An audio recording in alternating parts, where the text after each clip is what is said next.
जी, तो व्यूअर्स उम्मीद करता हूँ आप सब खैरियत से होंगे। आज का हमारा टॉपिक है future continuous tense. Future continuous tense को हम उर्दू में कहते हैं फेल मुस्तकबिल जारी।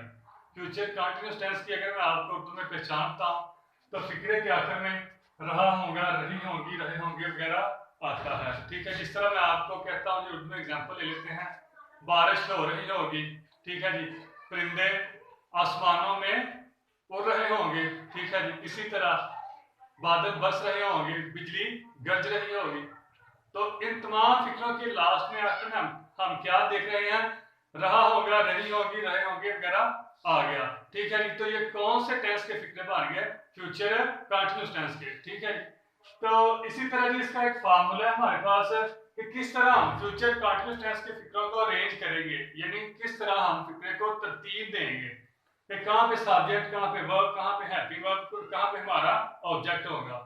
सबसे पहले ये फिक्र में आपने सब्जेक्ट यूज करना है, उसके बाद हेल्पिंग वर्ब। हेल्पिंग वर्ब हमारे पास है दो, विल बी और शैल बी। हेल्पिंग वर्ब आप करेंगे सब्जेक्ट के बाद यूज और फिर आप करेंगे वर्ब की फर्स्ट फॉर्म, यानी फर्स्ट फॉर्म ऑफ वर्ब के बाद आप आईएनजी यूज करेंगे और उसके बाद आप ऑब्जेक्ट। ऑब्जेक्ट सबसे लास्ट में। फिर एक दफा देख लें, सबसे पहले सब्जेक्ट फिर हेल्पिंग वर्ब। हेल्पिंग वर्ब चूंकि हमारे पास फ्यूचर कंटीन्यूअस टेंस में दो है, विल बी और शैल बी। विल बी और शैल बी यूज करने के बाद आपने वर्ब की फर्स्ट फॉर्म यूज करनी है। वर्ब की फर्स्ट फॉर्म के साथ ही आपने आईएनजी लगाना है, आईएनजी यूज करना है और उसके बाद आपने सबसे ऑब्जेक्ट। ठीक है जी। इसी तरह जी हम देख लेते हैं कि विल बी और शैल बी हमने कौन से सब्जेक्ट के साथ यूज करना है। विल बी हम यूज करेंगे ही, शी, इट, दे, यू या इनके अलावा जितने भी सब्जेक्ट्स हैं, यानी खा वो सिंगुलर्स हैं खा वो प्लूरल्स हैं, उनके साथ हम क्या यूज करेंगे? Will be. शैल बी हम सिर्फ और सिर्फ यूज करेंगे आई और वी के साथ। ठीक है जी। इसी तरह अब हम इनको प्रैक्टिकली अप्लाई करके देख लेते हैं। सबसे पहले मैंने फिक्र लिखा है जी, Hamza will be drawing a picture. Hamza एक तस्वीर बना रहा होगा। इसी तरह I shall be writing a letter, मैं एक खत लिख रहा हूँगा। She will be purchasing a pen, वो एक पेन खरीद रही होगी।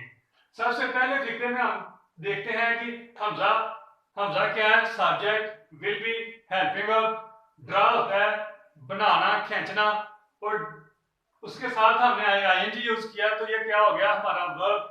और उसके बाद आर्टिकल ए और फिर हमारी पिक्चर क्या है? ऑब्जेक्ट भी आ रहा है, नाउन भी है। इसी तरह I shall be writing a letter, मैं खत लिख रहा हूँगा। आई क्या है?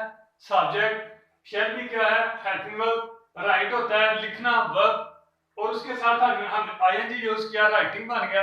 राइटिंग क्या है? हमारा वर्ब। और ये ए हमारा आर्टिकल और लेटर हमारा क्या है? ऑब्जेक्ट भी और नाउन भी। इसी तरह she will be purchasing a pen, वो एक पेन खरीद रही होगी। शी हमारा सब्जेक्ट, विल बी हमारा हेल्पिंग वर्ब। परचेज होता है खरीदना, ठीक है जी। बाय भी होता है खरीदना, ये हमारा वर्ब। उसके साथ हमने आईएनजी यूज किया तो ये क्या हो गया जी? परचेजिंग हमारा वर्ब, एक हमारा आर्टिकल और पेन क्या है? हमारा ऑब्जेक्ट भी और नाउन भी। यहाँ पे मैं आपको एक और चीज बता दूं जो कि बड़ी इंपॉर्टेंट है। पिक्चर, लेटर, पेन, इनसे पहले ए यूज किया गया। तो ए क्या है जी? ए हमारा क्या है? आर्टिकल।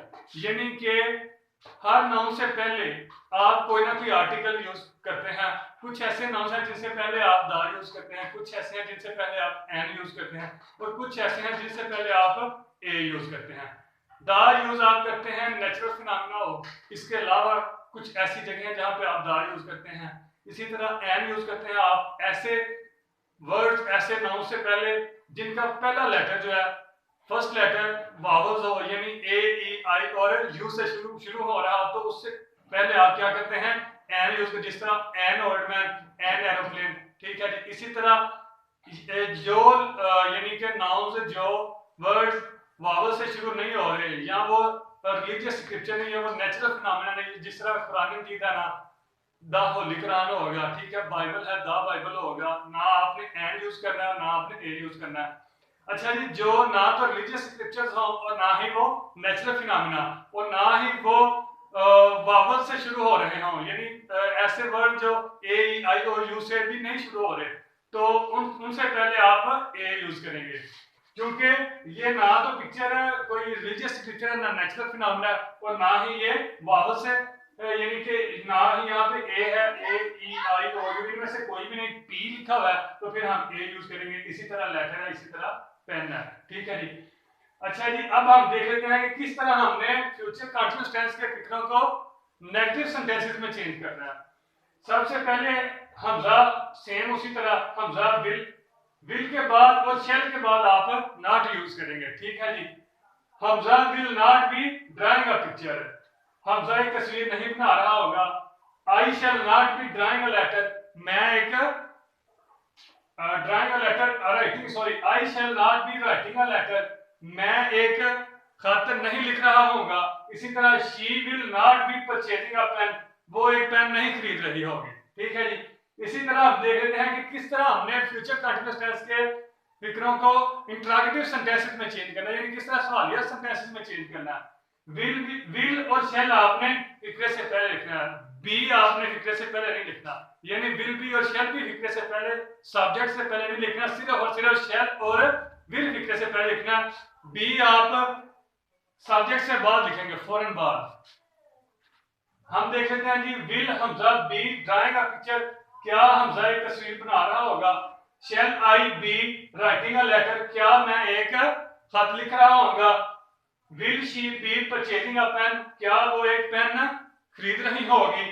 हम देख रहे हैं विल शैल विल सब्जेक्ट से पहले है, हमजा भी सब्जेक्ट, आई भी सब्जेक्ट और शी भी सब्जेक्ट, और बी हम यूज कर रहे हैं सब्जेक्ट से फौरन बाद, हमजा से फौरन बाद बी, आई से फौरन बाद बी और शी से फौरन बाद बी। ठीक है जी, ये फार्मूला है। इसी तरह जब आपने नेगेटिव और इंटरैक्टिव यानी मंफी और सवालिया मिक्स फिक्रे बनाने हैं तो आपने विल और शैल का फौरन फिक्रे से पहले यानी सब्जेक्ट से पहले और सब्जेक्ट से फौरन बाद आपने नॉट यूज करना है, ना कि आपने बी यूज करना है, जिस तरह आप इंटरैक्टिव सवालिया फिक्रों में करते थे।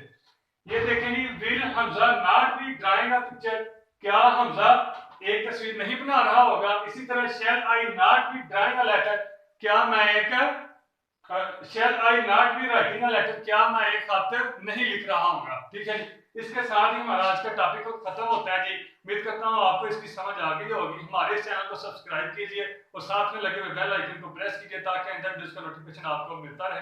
बहुत शुक्रिया।